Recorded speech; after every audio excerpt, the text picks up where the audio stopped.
Salam, salam Om Swastiastu, Namo Buddhaya, salam kebajikan. Halo, selamat siang sahabat UT, apa kabarnya?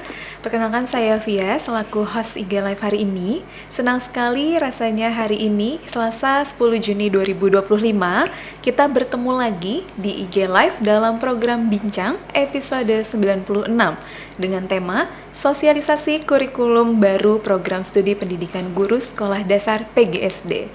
Seperti biasa, saya ditemani dengan narasumber yang terhormat, yaitu Ibu Monika Handayani MPD, selaku Ketua Program Studi Pendidikan Guru Sekolah Dasar pada FKIP. Halo, selamat siang Mbak Monika. Siang Mbak. Apa kabarnya? Alhamdulillah baik. Baik ya, oke baik. Sudah istirahat makan siang Mbak? Sudah Ya? Alhamdulillah. Sudah semangat ya, sudah full power ya? Insya Allah. Oke baik. Ibu Monika, mohon maaf sebelumnya, kita kan seperti biasa ya Bu ya, hari ini masih dalam topik yang hangat, yaitu kurikulum baru. Nah, mungkin Bu Monika boleh dijelaskan sedikit terlebih dahulu kenapa sih perlu diadakan revisi kurikulum baru ini? Jadi kenapa harus ada kurikulum baru? Pertama pasti karena tuntutan global terhadap lulusan dan kompeten yang adaptif dan unggul. Jadi mau tidak mau program studi dan universitas juga harus membuat kurikulum yang dapat menghasilkan lulusan yang dapat bersaing secara global dan juga unggul begitu. Lalu yang kita ketahui saat ini adanya regulasi amanat nasional yang menerapkan harus kurikulum OB. Jadi seluruh kurikulum itu harus berbasis produk dan juga ada prosesnya. Makanya kurikulum yang ada di program studi PGSD juga disarankan ke arah OB begitu. Lalu ada juga selain OB dan juga tuntutan lulusan, kita juga di fakultas sendiri FKIP itu punya komitmen untuk mewujudkan visinya sebagai fakultas di perguruan tinggi jarak jauh yang berkualitas dunia. Ini sesuai dengan visi dari UT sendiri. Lalu PGSD juga sebenarnya sudah menerapkan pre-service dan in-service. Jadi pre-service itu untuk yang belum mengajar, belum ada SK mengajar, dan dengan adanya pre-service ini makanya kurikulum memang harus berkembang secara dinamis karena tuntutan dari mahasiswa pre-service ini yang harus adaptif dan bisa ketika lulus ini sama dengan kualifikasi yang mahasiswa yang sudah in-service. Begitu Mbak. Oke baik, kebetulan juga di kurikulum baru ini ada yang pre-service tadi ya. Iya Mbak, betul. Ya? Baik, itu semua prodi yang ada di FKIP ya Mbak ya? Iya sekarang untuk yang tahun ini yang semuanya di FKIP. Kalau yang dulu kan baru PGSD dan PG PAUD ya. Kalau yang tahun ini seluruh prodi yang ada di FKIP itu sudah menerima untuk pre-service kecuali TEPAN dan PPG ya. Karena kan untuk TEPAN dan PPG itu tidak perlu harus ada sekolah. Sementara untuk yang PPG itu menerima lulusan yang sudah S1 begitu, dan itu kaitannya dengan GTK gitu. Oke, baik, terima kasih Mbak Monika. Kita lihat Mbak Monika di sini ada visi misi prodi PGSD. Apakah ada perubahannya nih Mbak dari yang lama dan yang baru? Oke, karena kurikulumnya berubah, maka visi misinya juga berubah.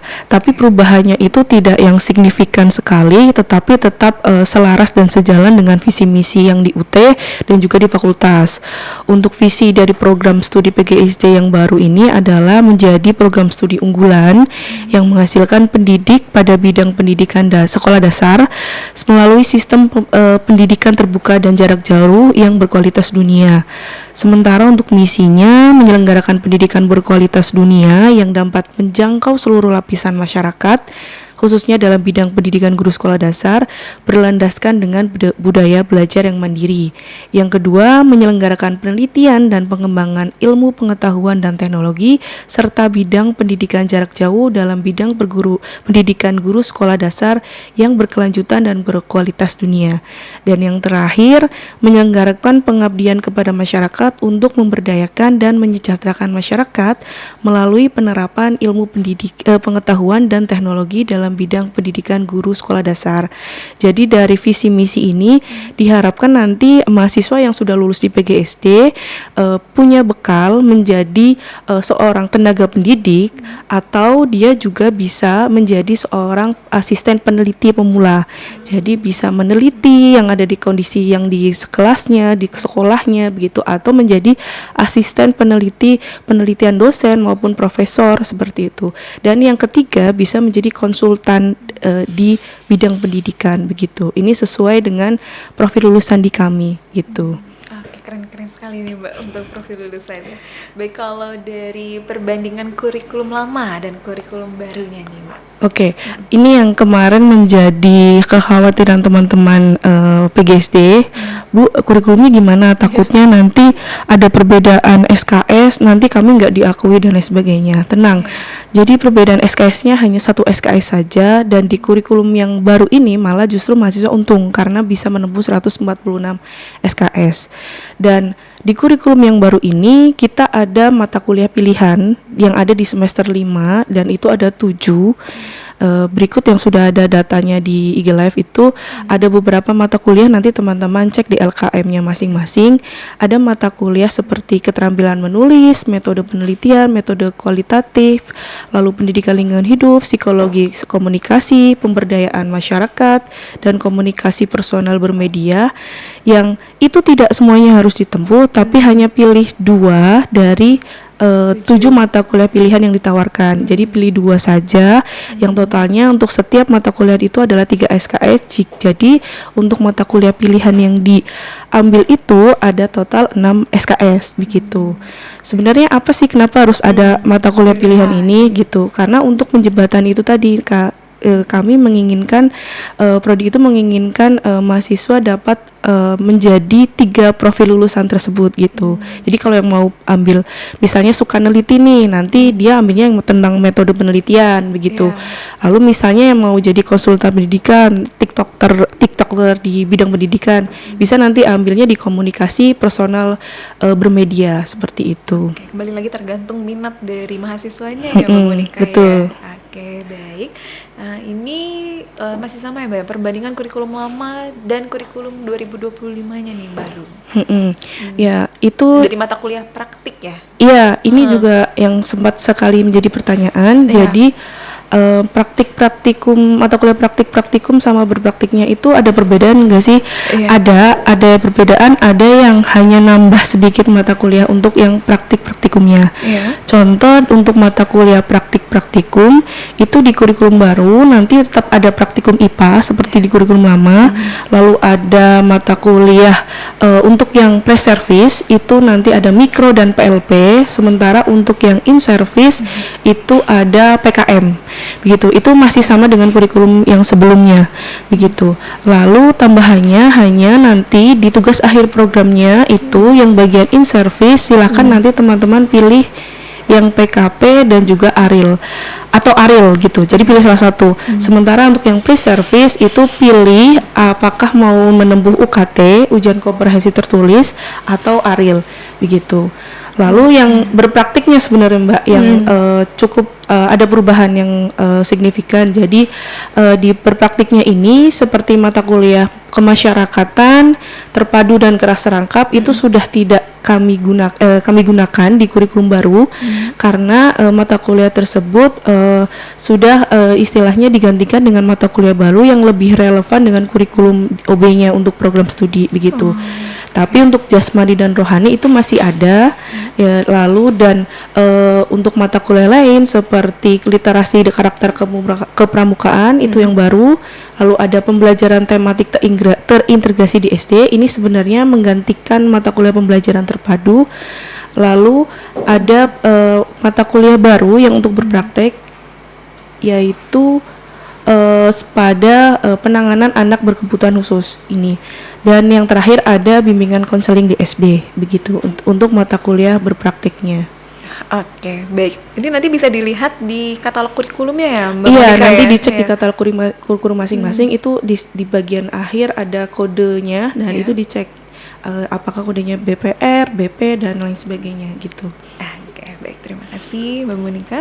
Di sini kalau kita lihat Mbak perbandingan dari kurikulum lama dan kurikulum baru dari jenis evaluasi hasil belajar, dari bobot SKS tugas, THPS, dan kode dan bentuk THPS-nya nih apa saja nih Mbak Monika? Jadi saya perlu tambahkan untuk yang metode penelitian tadi itu masuk ke mata kuliah mata kuliah praktik. Jadi tidak ada UAS-nya, nanti hasilnya proposal. Jadi nanti teman-teman untuk mata kuliah metode penelitian itu pembuatan akhirnya itu membuat proposal. Jadi nggak ada UAS-nya. Lalu untuk tugas akhir program dulu kan masuknya TAP. itu SKS-nya hanya 4. Untuk yang sekarang SKS-nya jadi naik malah jadi di 6 SKS. Nah, sementara untuk kode dan bentuk tab sendiri itu untuk kurikulum yang sebelum itu kan hanya laporan PKP atau PTK dan karil ya. Kalau yang di kurikulum 2025 itu lebih beragam. Tetapi untuk yang in-service dan pre-service terdapat perbedaan. Jadi yang in-service itu nanti dia mendapat pilihan membuat laporan PKP atau artikel ilmiah. Kalau yang pre-service itu membuat artikel ilmiah atau mengerjakan UKT begitu. Jadi ada beberapa perubahan di tugas akhir programnya. Oke, di TAPS-nya ya Mbak Monika ya. Oke, baik. Nah, ini kalau kita lihat dari jumlah dan nama mata kuliah prasyarat TAPS-nya, apakah ada perbedaan nih Mbak Monika dan syarat kelulusan prodinya? Oke, untuk syarat kelulusan sebenarnya masih sama, minimal IPK-nya 2, tapi nanti ketika di 2027.1 nanti IPK minimalnya adalah 2,5 begitu. Nah, untuk yang syarat untuk menempuh tab sendiri perbedaannya di sebelum kurikulum sebelum 2025 dan setelah 2025 ini. Jadi yang untuk 2025 itu syaratnya sebenarnya mahasiswa sudah menempuh mata kuliah yang istilahnya pembelajaran 5 bidang studi, IPA, IPS, PKN, Bahasa Indonesia. Sedangkan untuk di kurikulum baru justru malah konsepnya yang harus mereka sudah pernah tempuh. Misalnya konsep dasar, konsep IPA, konsep IPS, Bahasa Indonesia, PKN, aritmatika dan pengolahan data, serta geometri dan pengukuran dasar. Itu sebenarnya untuk aritmatika dan geometri itu untuk matematikanya, begitu.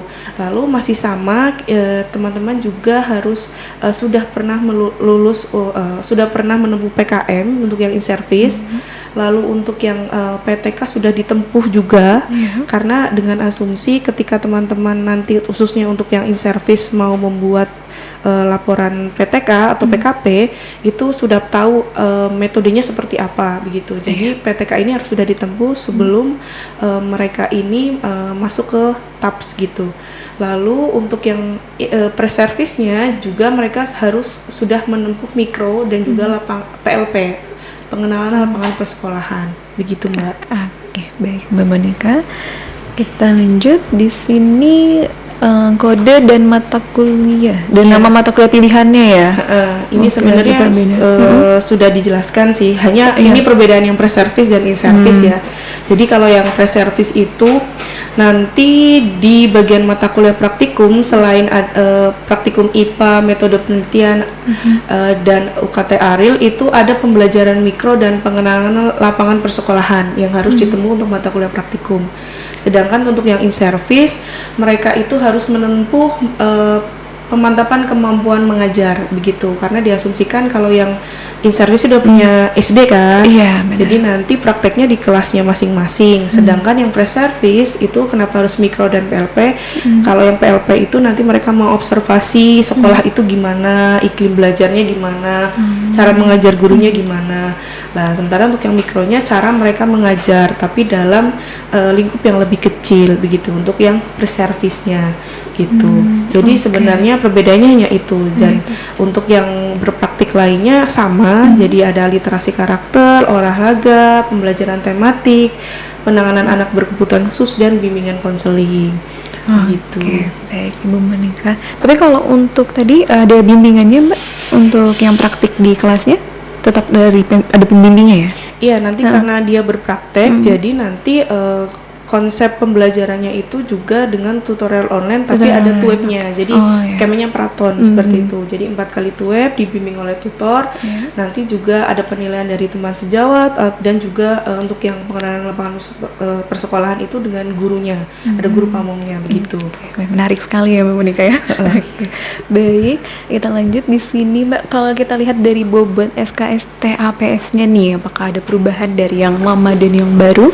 Ini sebenarnya sama sih untuk yang pre-service itu 6 SKS, hanya kodenya dan bentuk tabsnya yang sedikit berbeda. Jadi yang pre-service ini nanti dia akan menempuh UKT atau artikel ilmiah. Kalau yang in-service mau yang PKP saja, laporan PKP atau artikel ilmiah. Kode dan prasyaratnya juga hampir sama, hanya pembedanya di mikro dan PLP dan di PKM-nya saja begitu. Oh, oke, baik.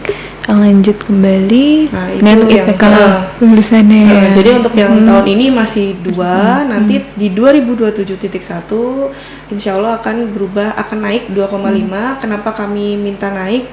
Karena supaya mengikuti perkembangan tuntutan dari zaman gitu, terutama tuntutan lulusan saat ini yang mengharuskan beberapa misalnya untuk yang PPG dan lain sebagainya itu biasanya untuk IPK minimal 3 ya kalau tidak salah begitu. Jadi untuk 2,5 ini masih sebenarnya masih cukup rendah, cuma kami masih berproses untuk supaya lebih baik lagi begitu.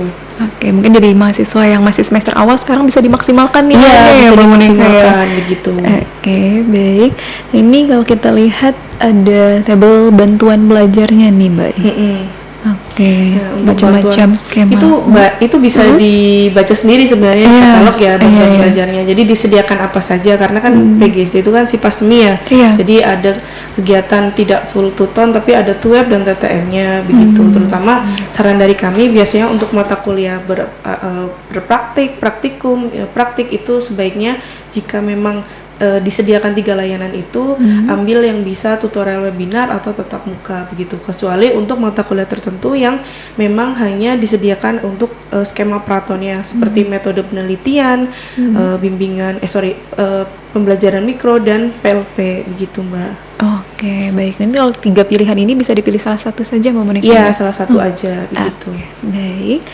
Nah, ini juga masih sama ya, Mbak ya? Masih untuk sama. mata Nanti kuliahnya. silakan dicek di katalognya masing-masing gitu. Sudah tersedia ya, Mbak Monica Iya, ya? bisa download juga. Oke, baik.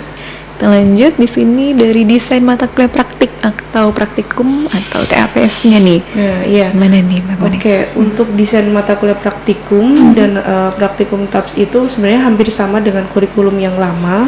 Untuk beberapa mata kuliah yang masih kita gunakan hanya berubah kode dan juga nama mata kuliahnya. Jadi teman-teman perlu diingat nanti untuk kode di PGSD itu bukan lagi PDGK tapi SPGK.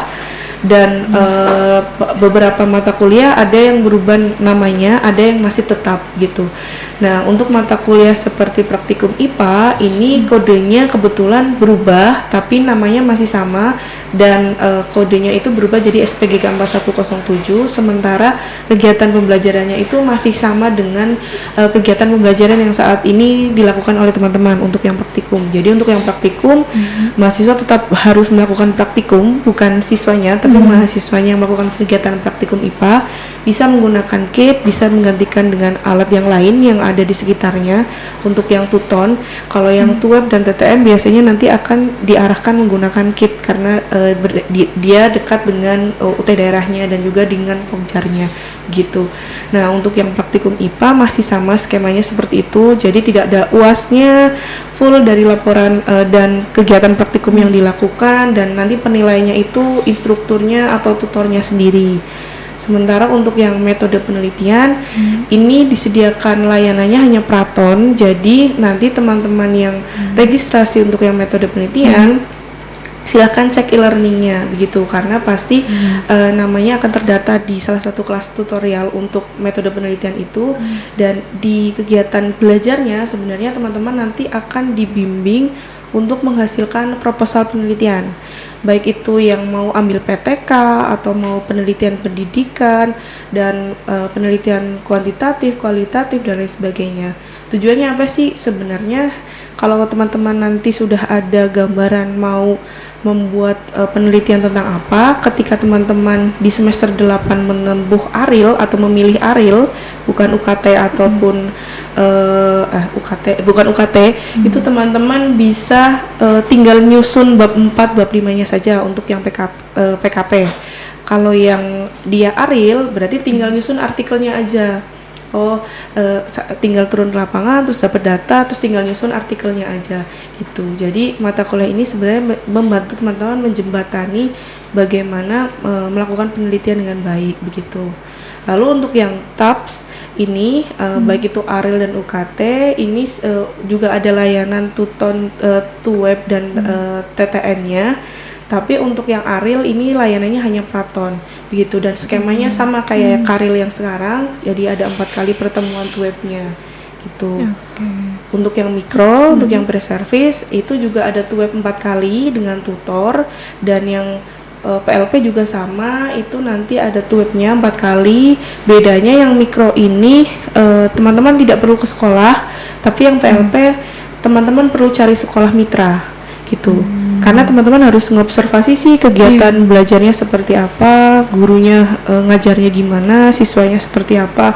Jadi bagi teman-teman yang pre-service di semester awal-awal ini atau yang belum sampai ke semester 7 kalau tidak salah ya untuk PLP, mulai dicari sekolah mana nih yang kira-kira bersedia untuk teman-teman itu menimba ilmu di situ untuk mata kuliah PLP gitu. Jadi ketika pas semester 7 atau 6 teman-teman sudah ada bayangan, saya mau minta izin ke sekolah A supaya bisa mengerjakan tugas mata kuliah PLP ini gitu.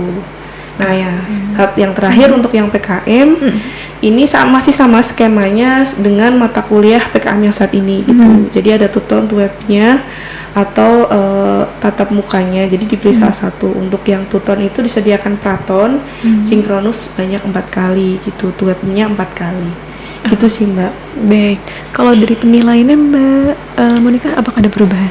Kalau penilaian praktek sendiri itu biasanya 100% itu dari laporan atau kegiatan prakteknya gitu. Jadi nggak ada UASnya sama sekali gitu. Jadi teman-teman yang perlu dilakukan adalah nanti dicek di setiap kalau yang ikut tuton atau si layar, permintaan untuk setiap sesinya tuh apa aja gitu. Karena beberapa mata kuliah itu permintaannya beda-beda. Ada yang dia harus upload tugasnya di sesi, cukup di sesi 3, 5, dan 7.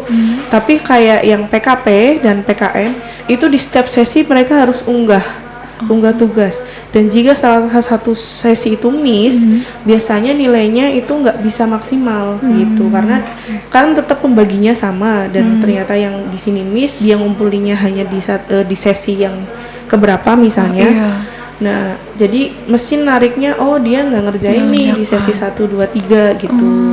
Tuh, jadi nanti dicek di setiap kelas e-learningnya permintanya seperti apa begitu, karena untuk setiap mata kuliah itu karakteristiknya berbeda gitu. Oke, baik. Terima kasih Bu Monica penjelasannya. Ini kita lihat komposisi penilaian mata kuliahnya, kurikulum lama dan kurikulum baru nih Bu Monica. Nah, iya, yang tadi kan sudah saya jelaskan ya, untuk proposal. Yang praktikum IPA juga masih sama, jadi 70% itu dari LKP, 30%-nya itu dari penilaian proses. Penilaian proses itu artinya tutor melihat teman-teman itu praktikumnya gimana gitu. Makanya untuk yang dituton, kalau teman-teman tidak ada video, kami juga tidak bisa memberikan 30% penilaian proses tersebut gitu. Dan untuk yang lainnya itu 100% dari tugas praktek dan laporan untuk beberapa mata kuliah berpraktek. Dan untuk yang literasi yang berpraktek itu seperti literasi karakter, olahraga, tematik, bimbingan konseling, itu nanti pembaginya 60% dari tugas praktek dan 40%-nya dari UAS. Jadi untuk yang berpraktek itu tetap ada UASnya, tapi bobotnya hanya 40%, sedangkan tugas prakteknya itu sekitar 60% gitu. Jadi harus mengerjakan tugas prakteknya gitu. Nah ini juga sama, jadi nanti teman-teman perlu cek katalognya, dibaca, dan perlu strategi kira-kira ketika mencoba belajar mau seperti apa untuk bisa lulus di mata kuliah ini begitu. Skemanya sudah mulai disusun dari sekarang supaya tidak istilahnya keblebek gitu lah ketika masuk ke semester yang baru gitu. Dan nanti hilang harah ya Mbak ya, harus dipelajari dari awal. Baik, nah kalau dari biaya kuliahnya nih mungkin ya ini suka ditanya kalau purba gimana, takutnya biaya kuliahnya naik dan sebagainya. Nah untuk yang SD ini masih sama ya, jadi yang untuk SIPAS non TTM itu 1,6, SIPAS semi 1,7, SIPAS penuh 2,7, SIPAPES 2,8 untuk yang in-service, sedangkan yang pre-service itu SIPAS non TTM 1,9, SIPAS semi 2 juta, SIPAS penuh 2,8, dan SIPAS PES-nya itu 2,9. Oke, masih sama ya Bu Monica ya? Insya Allah terjangkau lah, sangat terjangkau. Ya bisa dicicil per hari. Iya. Oke, baik. Ya, ini cuma numpang promosi ya, karena kan UT kan followersnya banyak, IG yang di prodi kami ada, dan kebetulan IG kami juga masih misalnya berkembang ya, jadi pengikutnya masih sedikit, silakan bisa di follow untuk akun Instagramnya nanti, karena biasanya kami akan update beberapa sosialisasi kurikulum dan lain sebagainya itu di IG FKIP, IG PGSD. Dan untuk teman-teman yang butuh misalnya mau bertanya atau konfirmasi bisa ke nomor prodi, tapi kuncinya teman-teman harus sebutkan nama dan NIM-nya. Karena kalau tidak sebutkan nama dan NIM, kami nggak mau proses gitu. Oke, baik. Jangan lupa di follow ya teman-teman. Iya. Oke, baik. Nah, ini hanya mengingat aja sih, gitu kan. Boleh Mbak. Ditambahkan gimana nih Untuk yang pendaftaran mahasiswa baru admisi, silakan untuk jalur umum dan non PL, non alih kredit yang kemarin sudah sering bertanya ke WA itu sudah ada, sudah bisa dilakukan. Untuk yang RPL juga sudah bisa dilakukan karena mulai tanggal 19 Mei sampai 22 Juli. Sementara untuk registrasi mata kuliahnya itu mahasiswa baru tanggal 7 Mei sampai 8 Agustus dan mahasiswa ongoing itu 19 Mei sampai 8 Agustus begitu. Oke, baik. Terima kasih Mbak Monica untuk presentasinya. Kita langsung lanjut saja ke pertanyaan. Boleh? Oke, siap. Oke, baik. Di sini ada beberapa pertanyaan yang sudah masuk dari Kakak Idam CS. Untuk kurikulum lama dan kurikulum baru, apakah ada perbedaan jumlah mata kuliahnya? Oke, untuk jumlah mata kuliah memang ada perbedaan, terutama untuk yang beberapa mata kuliah yang hilang dan mata kuliah yang ada. Cuma yang perlu teman-teman atur adalah bagaimana teman-teman memahami beberapa mata kuliah baru tersebut dan strateginya untuk bisa lulus dari mata kuliah tersebut gitu. Karena kan memang ada beberapa mata kuliah baru yang benar-benar nih baru gitu ya, nggak ada di kurikulum sebelumnya gitu. Jadi memang nanti teman-teman perlu cek dan perlu pelajari apakah mata kuliah ini bisa teman-teman misalnya strategikan belajar seperti ini atau harus butuh persiapan yang lain seperti mata kuliah yang berpraktek itu tadi gitu. Jadi harus dipahami betul bagaimana untuk bisa menyelesaikan satu mata kuliah, terutama mata kuliah berpraktek sih yang saya wanti-wanti, karena biasanya teman-teman hanya ikut UASnya saja atau hanya mengumpulkan tugas tapi UASnya enggak gitu. Jadi hanya salah satu saja padahal harus tetap UAS dan juga ada pengumpulan tugasnya. Gitu sih, Mbak. Oke, baik. Daripada nanti harus mengulang ya Mbak Monica ya. Sayang banget ya. Ya, apalagi kalau untuk biaya ulang TAPS itu juga ada perbedaan ya Mbak ya untuk yang PGSD ya? Iya, ada sedikit perbedaan sih, tapi tidak banyak. Oke, baik. Kita lanjut. Di sini ada pertanyaan Kak dari Abiyu. Untuk kurikulum baru, apakah ada perubahan nama pada mata kuliah praktik atau praktikum? Oke, kalau yang ini tadi sudah dijelaskan ya untuk perubahan nama. Sebenarnya sih nggak yang berubah 100% gitu. Cuma memang ada beberapa mata kuliah yang untuk yang praktik, terutama untuk yang TAPS-nya itu kan teman-teman memilih ya, yang in service itu bisanya memilih antara laporan PKP atau ARIL. Yang in service itu memilih antara ARIL atau UKT begitu. Jadi itu yang perlu teman-teman garis bawahi ketika nanti sudah masuk ke semester 8 dan bingung mau milih yang mana gitu. Jadi nanti silahkan teman-teman pahami dulu bagaimana kondisi teman-teman, kekuatannya di mana. Misalnya suka nulis ya silakan pilih ARIL. Kalau misalnya enggak, saya mau yang lain aja, ya silahkan pilih UKT gitu. Jadi perlu mengenali diri sendiri lah istilahnya gitu, supaya kedepannya lancar begitu. Oke, baik, terima kasih Bu Monica. Kita lanjut. Di sini pertanyaan dari Kakak Anissa Fat. Apa saja mata kuliah baru yang ditambahkan dalam kurikulum baru pada prodi PGSD? Itu tadi udah sih sebenarnya ya, tapi yang di katalog mungkin teman-teman bisa cek juga. Ada beberapa mata kuliah yang kami menggunakan bahan ajar bersama dari prodi TEPEN dan juga prodi yang lainnya. Misalnya saja pengembangan bahan ajar, lalu ada psikologi belajar mengajar, lalu ada beberapa mata kuliah pilihan yang memang itu maksudnya ada yang baru begitu. Yang lainnya kan biasanya hanya keterampilan menulis dan pendidikan lingkungan hidup itu sudah ada di kurikulum lama. Nah, di kurikulum baru ini dua mata kuliah tersebut dijadikan mata kuliah pilihan yang nanti teman-teman bisa memilih dua mata kuliah yang tersebut yang sama sesuai dengan kurikulum lama, atau mau mencoba mata kuliah lain yang ada 7 itu, misalnya mau metode penelitian atau mau komunikasi bermedia gitu, itu yang ada dan dikelola oleh prodi lain gitu. Jadi siapa tahu teman-teman ilmunya bertambah di luar program studi tapi masih relevan gitu untuk dengan ke PGSD-an gitu, Mbak. Oke, baik Bu Mika, terima kasih. Kita lanjut pertanyaan dari Kakak Saputra Putri. Di prodi PGSD, apakah matkul PKM bisa diambil di akhir semester? Sehubungan PKP masuk kategori pilihan THPS. Ini pertanyaannya gimana nih, Mbak? Iya, ini yang saya juga bingung ya, maksudnya tuh PKM atau PKP gitu, karena ini dua mata kuliah yang berbeda ya.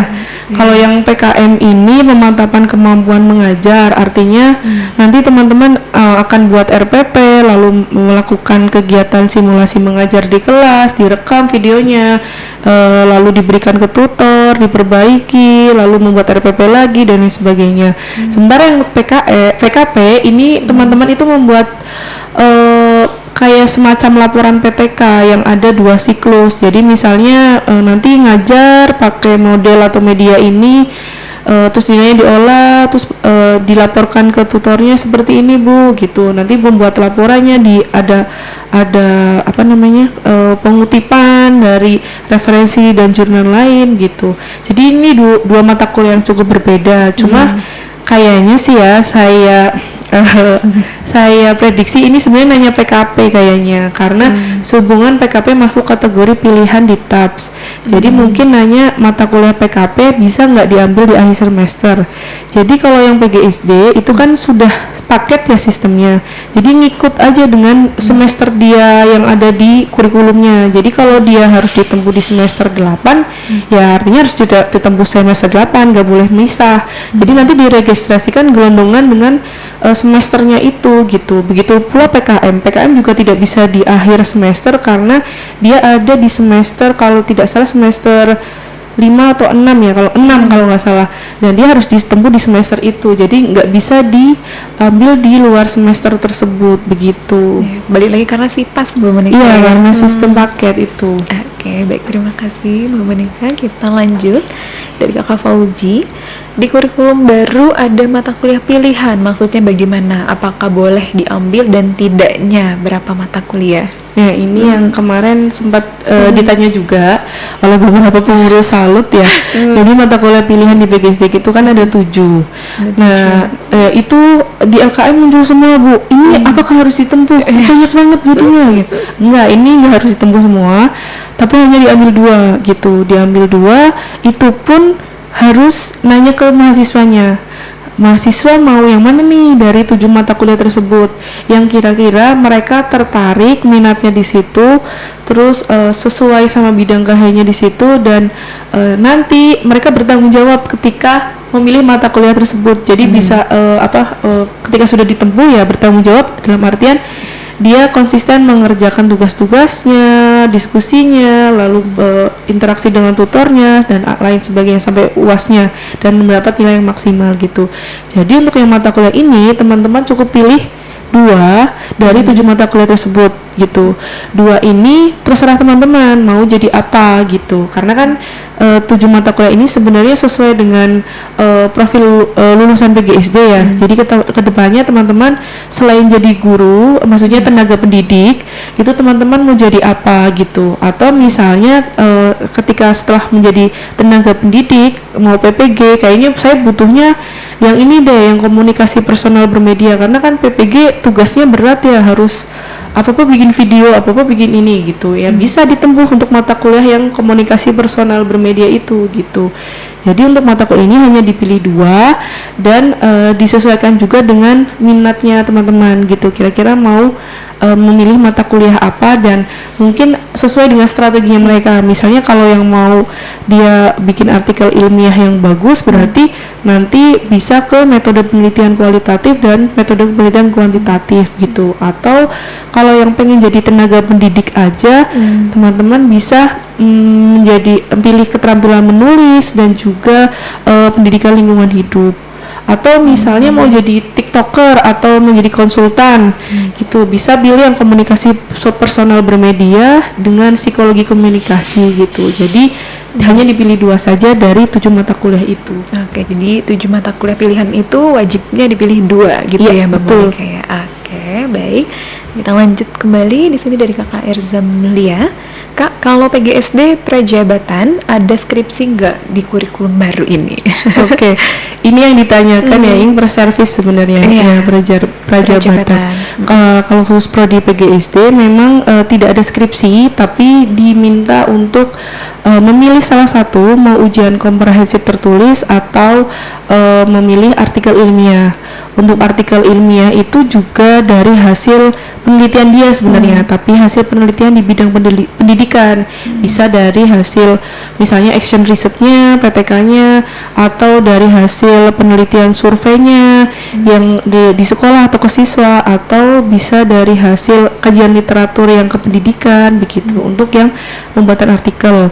Sedangkan untuk yang UKT, ujian komprehensif tertulis ini, nanti teman-teman akan mengerjakan ujian dari kasus-kasus yang terjadi di sekolah dasar yang dalam prosesnya nanti isai berbentuk isai hampir sama dengan TAPS yang sekarang.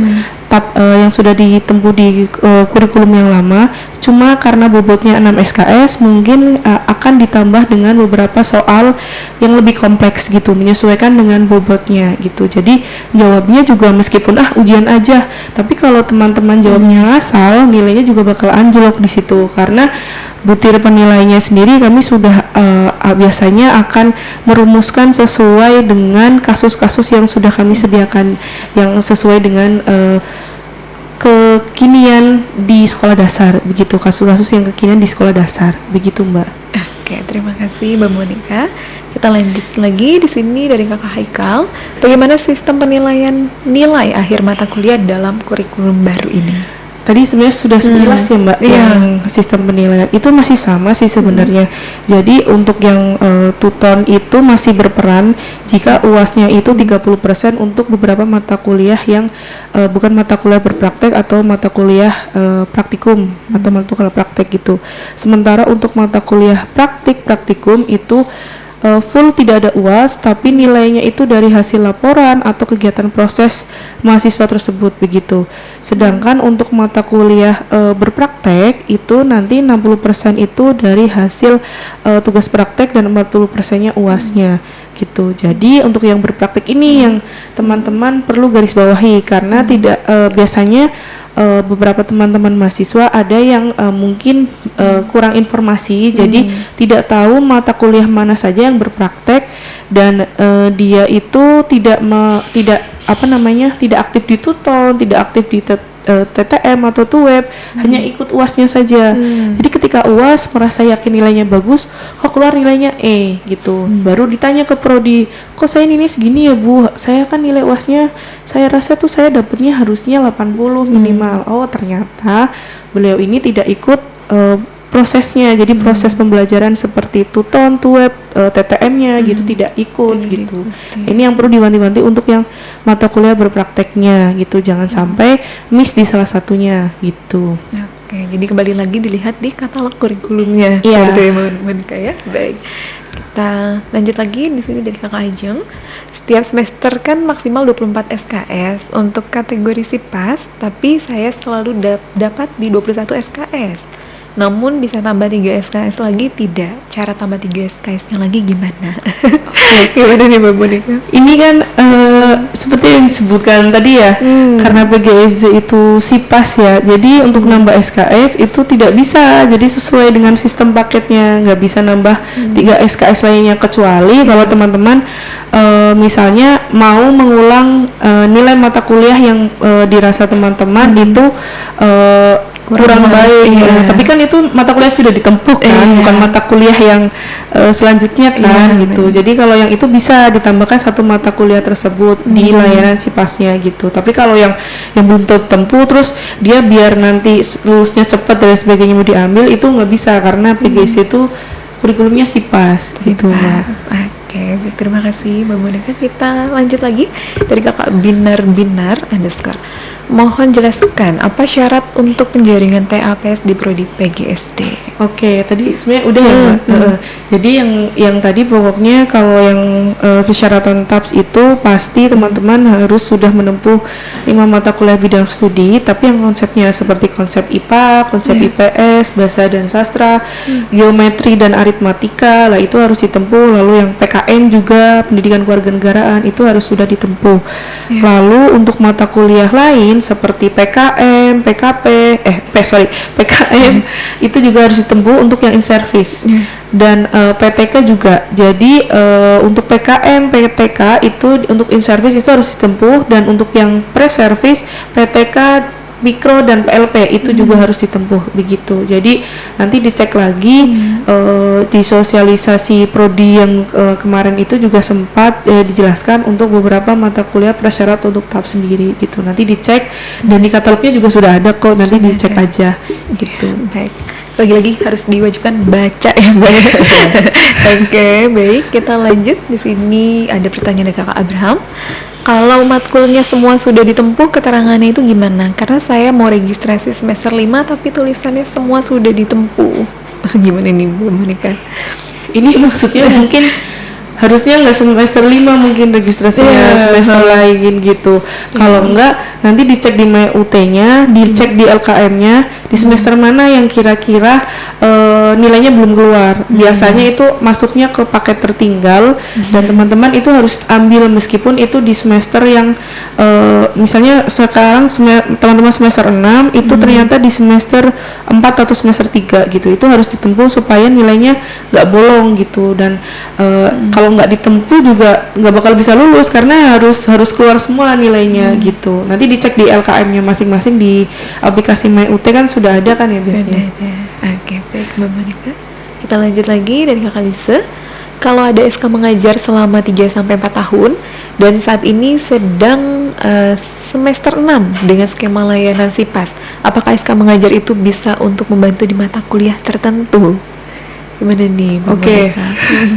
Kalau yang ini maksudnya kayaknya RPL ya, tapi nggak bisa Mbak kalau dia sudah punya SK mengajar selama 3-4 tahun. Jadi SK mengajar itu kan sebenarnya diperlukan ketika teman-teman mendaftar RPL ya. Jadi sebelum jadi mahasiswa PGSD lah. Bagaimana kalau SK-nya itu baru ada ketika saya udah jadi mahasiswa nih, bisa nggak membantu mata kuliah tertentu? Belum bisa sih untuk saat ini, tapi membantu ketika teman-teman menempuh mata kuliah di semester 6 ini. Biasanya untuk yang in service itu ada PKM, di pre-service-nya ada PLP lah. Berarti kan teman-teman yang sudah punya SK mengajar ini punya akses masuk ke sekolah tersebut dan punya akses masuk ke kelas kan biasanya, dan itu akan lebih mudah teman-teman mengerjakan tugas kuliahnya gitu, bukan membantu menaikkan nilai di mata kuliah tersebut, tapi lebih ke berarti teman-teman sudah ada istilahnya centang satu supaya bisa menempuh mata kuliah PKM atau PLP gitu, lebih mudah dibandingkan mahasiswa yang lainnya gitu. Jadi nggak bisa membantu nilai mata kuliah ya Mbak, atau membantu bebasin mata kuliah lagi. Oke, baik. Terima kasih Mbak Monica. Kita lanjut di sini dari Kakak Tias. Apa saja sosialisasi yang dilakukan untuk pengetahuan mahasiswa untuk memahami kurikulum baru? Oke. Sebenarnya kalau teman-teman ikuti IG Prodi itu kami biasanya di awal semester itu akan ada Sapa Prodi pertama, kedua, dan ketiga itu untuk mahasiswa. Di Sapa Prodi itu kami akan sisipkan untuk pengetahuan kurikulum gitu. Lah untuk kurikulum baru, khusus kurikulum baru kemarin itu kami sudah melakukan sosialisasi itu bersamaan waktunya dengan sosialisasi di FKIP sendiri gitu. Jadi waktu itu dibuka oleh Bu Dekan, dibahas secara umum perbedaan kurikulum lama dan kurikulum barunya. Baru setelah itu di yang PGSD kebetulan karena banyak ya, ya jadi harusnya kan breakout room. Ini PGSD khusus PGSD dibuat link sendiri, dikirim ke chat roomnya. Silakan join ke link tersebut gitu, karena takutnya di breakout roomnya itu nggak mampu menampung segitu banyaknya gitu. Jadi kemarin sudah sempat sosialisasi juga di YouTube FKIP itu masih ada. Nanti teman-teman cek aja di saya udah nulis FKIPUT, YouTube-nya FKIPUT. Silakan bisa tonton siaran ulangnya di situ untuk siaran ulang sosialisasi kurikulum barunya gitu. Dan kami juga di Prodi kemarin sudah difasilitasi oleh WD3 itu membuat buklet yang memudahkan teman-teman mempelajari kurikulum baru itu seperti apa sih gitu, dan kemungkinan nanti bukletnya akan disebarluaskan supaya mahasiswa lebih mudah aksesnya untuk memahami kurikulum baru gitu, Mbak. Oke, baik, terima kasih Mbak Monica. Kita lanjut lagi ke pertanyaan dari Kakak Bila. Izin bertanya, terkait pilihan TAPS di kurikulum baru Prodi PGSD, bagaimana penerapannya? Oke, tadi sebenarnya sudah dibahas ya. Jadi pilihannya kan yang pre-service itu ada UKT dan ARIL. Untuk yang ARIL itu skemanya masih sama seperti karya ilmiah yang sekarang. Untuk yang UKT itu hampir sama dengan mata kuliah TAP yang berkaitan dengan kasus-kasus mahasiswa, lalu pembelajaran PTK di kelas dan lain sebagainya. Nah itu untuk yang pre-service begitu. Tapi dipilih salah satu, mau yang mana? Kira-kira sanggupnya yang mana? Apakah bikin artikel ilmiah atau mau mengerjakan ujian komprehensif tertulis mengenai kasus-kasus pembelajaran di kelas, lalu penyelesaiannya dengan PTK dan lain sebagainya begitu. Kalau yang in service, karena kami asumsikan sudah menjadi guru, jadi teman-teman bisa mengambil salah satu seperti mengambil PKP, membuat laporan PKP, yaitu sebenarnya laporan PTK, atau mengambil ARIL yang tadi sama seperti yang pre-service itu nanti membuat artikel ilmiah gitu, Mbak. Oke, baik, terima kasih Mbak Monica. Kita lanjut lagi di sini dari Kakak Aprilia _Magviro. Untuk tugas akhir PGSD karya ilmiah apa skripsi? Baik. Tadi sebenarnya sudah dijelaskan ya di awal ya. Jadi yang ini maksudnya pre-service apa in service dulu nih? Kalau yang in service nanti membuat laporan PKP, Mbak April. Sebenarnya laporan PKP itu hampir sama dengan skripsi gitu, tapi dia itu PTK sebenarnya di dalamnya untuk yang in service gitu. Jadi kalau dibilang dia skripsi, ya memang dia skripsi, tapi bentuknya laporan PKP yang teman-teman sekarang taunya itu laporan PKP. Padahal ketika teman-teman buat laporan PKP, ya itu sebenarnya skripsinya PTK begitu. Nah, untuk yang in service bisa membuat itu atau membuat karya ilmiah. Jadi membuat artikel ilmiahnya. Artikel ilmiahnya dari apa? Dari hasil penelitian yang telah dilakukan teman-teman sebelumnya, atau hasil kajian literatur yang sudah teman-teman buat sebelumnya mengenai kependidikan gitu. Untuk yang in service, jadi diberikan pilihan itu. Jadi boleh pilih salah satu lah istilahnya. Sementara untuk yang pre-service, teman-teman boleh pilih salah satunya antara artikel ilmiah, membuat artikel ilmiah, atau melakukan ujian tertulis komprehensif gitu tadi. Oke, baik, terima kasih Mbak Monica. Sudah cukup jelas berulang kali ya Mbak Monica ya. Baik, kita lanjut dari Kakak Nabila Ferrandi _, apakah jika sudah lulus kuliah jurusan PGSD harus mengambil program PPG lagi? Oke, karena sesuai dengan visi Prodi, visi kami kan menghasilkan tenaga pendidik pada bidang pendidikan sekolah dasar melalui sistem pendidikan terbuka jarak jauh yang berkualitas dunia. Jadi PGSD itu hanya istilahnya, bukan hanya sih ya, sebenarnya bekalnya tuh banyak banget ketika teman-teman bisa menjadi seorang guru profesional. Jadi bekal yang sudah dipersiapkan oleh program studi PGSD ini sudah sampai tarafnya tuh 6 ya kalau tidak salah ya, supaya teman-teman ketika menempuh PPG nanti tinggal memantapkan saja yang sudah saya peroleh dari program studi itu kemarin dari PGSD seperti ini, oh prakteknya harusnya yang lebih baik seperti ini ketika berhubungan dengan siswa gitu. Jadi memang harus menempuh PPG karena seluruh universitas yang dalam prodi PGSD yang jika lulusannya ingin menjadi seorang guru profesional itu harus menempuh program studi profesi begitu. Baik itu yang pendidikan guru PAUD maupun pendidikan ekonomi, kimia, matematika dan lain sebagainya. Ketika lulusannya ingin menjadi seorang guru itu kan tenaga profesional ya. Iya, untuk meroleh keprofesionalan tersebut harus bisa lulus dari program PPG. Jadi untuk lulusan PGSD memang ketika ingin menjadi seorang guru yang profesional berarti harus mengikuti program PPG yang diadakan pemerintah.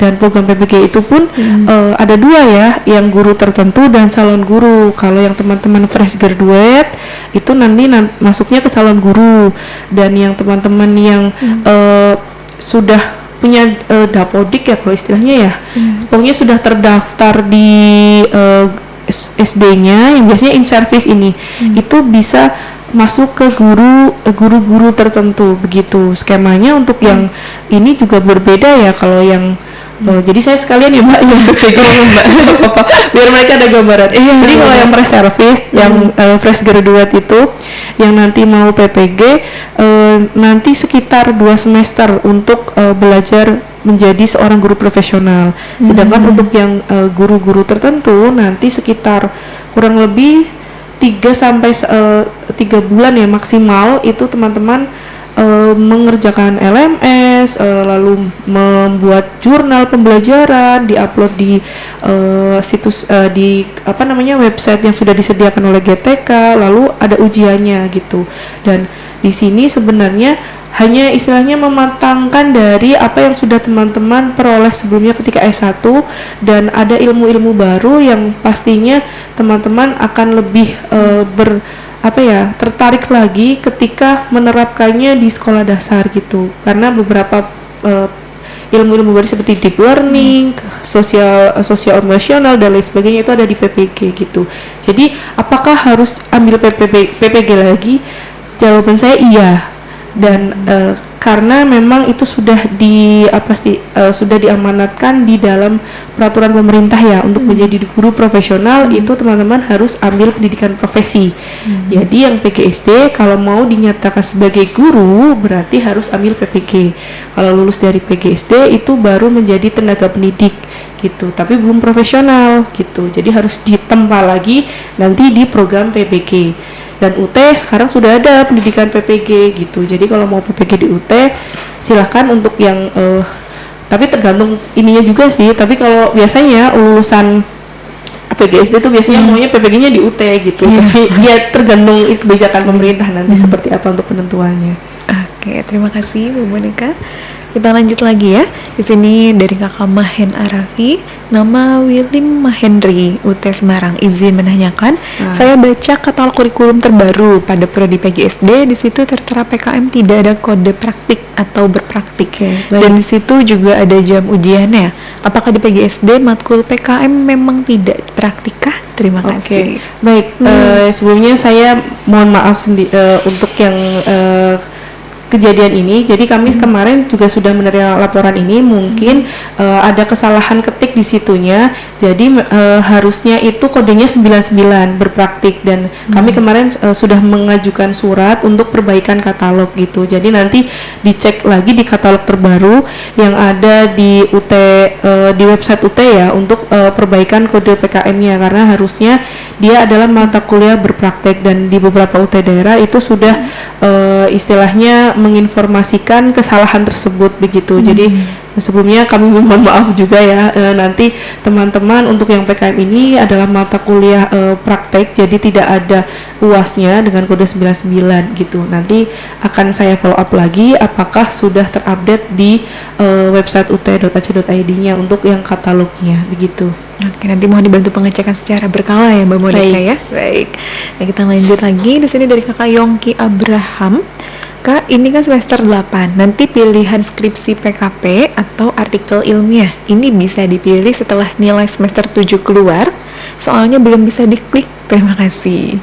Iya, jadi lulus semester 7-nya keluar dulu baru bisa diklik mau pilih yang mana gitu. Jadi kan syaratnya kan sudah kalau karena SIPAS ya, jadi urut begitu kan. Nilai semester 7-nya keluar dulu supaya di semester 8 teman-teman bisa pilih salah satu tuh, mau yang PKP-nya atau mau yang artikel ilmiahnya gitu. Ini untuk yang in service gitu. Ditunggu terlebih dahulu ya. Oke, baik. Kita lanjut lagi. Di sini dari Kakak Rea Blesika. Kak, tolong buat Kak PDF ringkas sosialisasinya dong biar bisa di-share ke grup Kak. Oke. Gimana nih?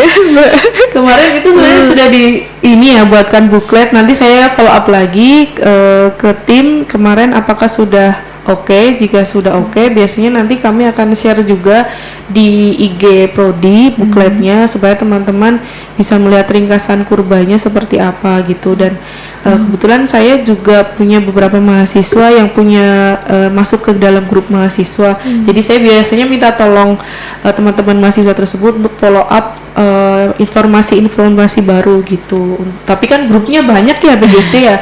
Jadi mungkin hanya beberapa grup mungkin yang beliaunya itu ada di situ gitu. Tapi biasanya kalau udah kesebar di salah satu grup itu kesebar di grup yang lainnya sih gitu. Oke, baik, terima kasih Mbak Monika. Kita lanjut lagi di sini dari Kakak harinaputri.r.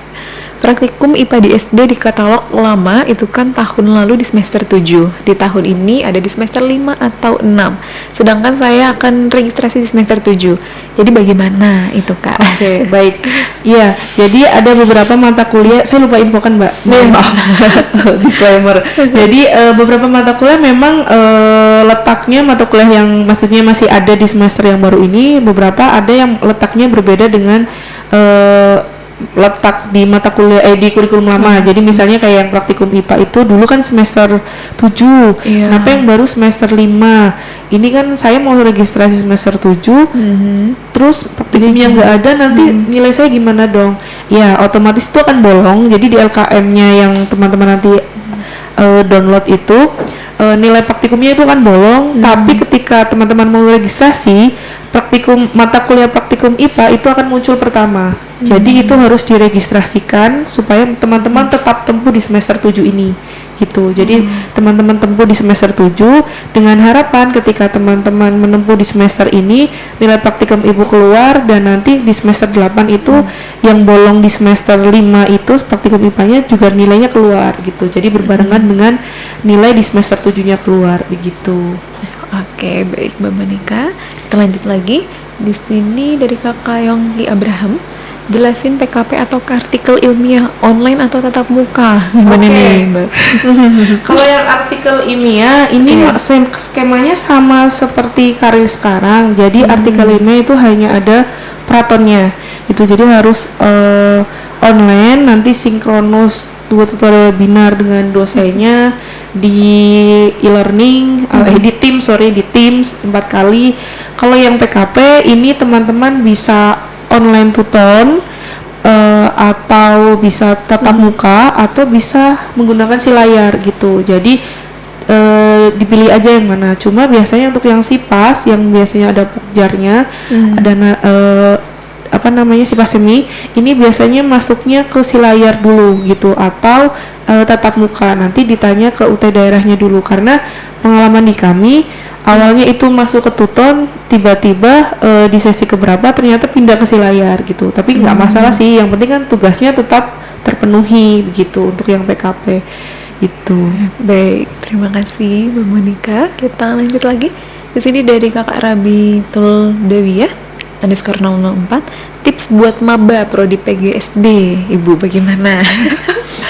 Tipsnya? Tipsnya yang penting semangat. Terus yang kedua, sekarang kan sudah ada katalog, sudah bisa akses digital juga ya, baik katalog maupun bahan ajarnya. Dipelajari, dibuat jadwal belajarnya.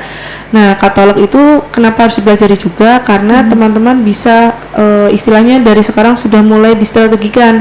Oh, di semester 1 ini ada mata kuliah yang berpraktek, berarti saya harus siap sedia ini nih di semester itu. Lalu di semester berapa misalnya ada mata kuliah praktik nih, berarti saya harus menyiapkan ini spare waktu sekian gitu. Jadi katalog tuh fungsinya supaya teman-teman aware mata kuliah mana saja, yang semua mata kuliah sih sebenarnya penting ya, cuma ada beberapa mata kuliah yang teman-teman perlu wanti-wanti kalau dia itu memang membutuhkan UAS dan juga tutornya begitu, atau hanya tutor saja atau TUEP atau TTM-nya saja begitu. Jadi teman-teman sih untuk yang maba silakan pelajari Katolik dulu, pahami mata kuliahnya, lalu silakan follow IG UT, IG Prodi, supaya kalau ada informasi-informasi baru dan kegiatan-kegiatan keprodian teman-teman bisa ikut. Kenapa harus ikut? Karena kalau teman-teman ikut, yang pertama teman-teman dapat pengalaman, biasanya dapat sertifikat, teman-teman dapat pengetahuan, dan teman-teman mungkin bisa ikut kegiatan yang menguntungkan teman-teman. Misalnya ada lomba-lomba, atau misalnya ada seminar, dapat sertifikatnya gitu. Terus yang kelima, buat jadwal belajar buat jadwal udah ya tadi ya? Udah ya. Belajar, pahami mata kuliahnya, karakteristiknya seperti apa, dan tetap semangat, jaga kesehatan. Itu aja sih tips dari kami.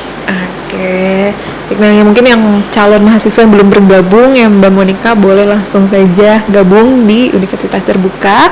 Apalagi sekarang ada PGSD Pre-Service, masukan bagi mahasiswa yang tidak mempunyai SKM gitu ya Mbak Monica ya. Oke, baik. Sebelum mengakhiri IG Live hari ini sebetulnya sudah pertanyaan terakhir tadi Mbak Monica. Nggak terasa ya? Atau kurang nih Mbak, kita lanjut aja? Lumayan sih, ternyata. Boleh silakan Mbak. Jadi rekaman IG Live ini akan tayang di YouTube UT TV dan juga di Humas Universitas Terbuka gitu. Nah, Bu Monica sebelumnya terima kasih sudah meluangkan waktunya menjadi narasumber IG Live kami hari ini. Nah, sebelum mengakhiri mungkin bisa memberikan sedikit closing statement kepada calon mahasiswa ataupun mahasiswa ongoingnya. Gitu. Closing statementnya apa ya? Saya nggak sediain pantun sih Mbak. Itu dari spesialis saya saja Mbak. Ya closing statementnya teman-teman tetap semangat, tidak perlu khawatir dengan adanya perubahan kurikulum baru, tetap ceria, seperti kata Pak Rektor kita, jangan lupa bahagia. Baik, terima kasih banyak Mbak Monica.